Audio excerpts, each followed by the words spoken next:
আসসালামু আলাইকুম everyone, welcome back to my channel. আজ আমি আপনাদের লটকন ভর্তা তৈরি করে দেখাবো। আশা করছি এই লটকন ভর্তাটা আপনাদের খুবই ভালো লাগবে। তাহলে চলুন দেখে নিই কীভাবে এই লটকন ভর্তাটা তৈরি করতে হবে। আমি এখানে 250 গ্রাম লটকন নিয়েছি। এখন আমি একটা ছুরির সাহায্যে লটকনের চারি সাইডে হালকা করে কেটে নিচ্ছি।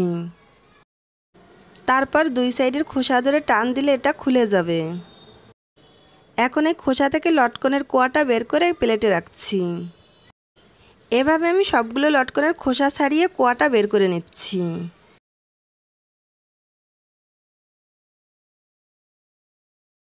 আমি সবগুলো লটকনের খোসা ছাড়িয়ে নিয়েছি।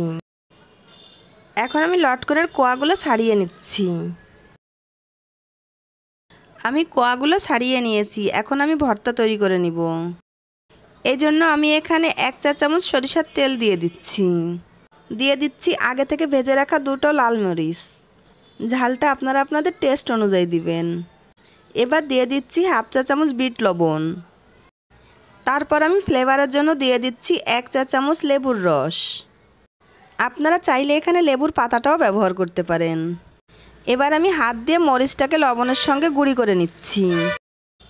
মরিচটা ভালো করে গুঁড়ি করা শেষে এখন আমি লটকনের সঙ্গে মরিচটা খুব ভালো করে মেখে নিচ্ছি। এখন আমি এর মধ্যে দিয়ে দিচ্ছি 1 চা চামচ চিনি। চিনিটা দেওয়ার পর আবারও ভালো করে মেখে নিচ্ছি। তৈরি হয়ে গেল আমার মজাদার লটকন ভর্তা। এভাবে বাসায় লটকন ভর্তাটা করে খেয়ে দেখবেন, আশা করি আপনাদের খুবই ভালো লাগবে। বন্ধুরা, আমার এই লটকন ভর্তার রেসিপিটি যদি আপনাদের ভালো লেগে থাকে তাহলে আমার চ্যানেলটিকে সাবস্ক্রাইব করবেন আর পাশে থাকা বেল বাটনকে ক্লিক করে দিবেন।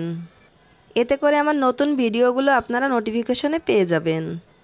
আজ বিদায় নিচ্ছি। সবাই খুব ভালো থাকবেন। আমার এবং আমার ফ্যামিলির জন্য দোয়া করবেন। আল্লাহ হাফেজ।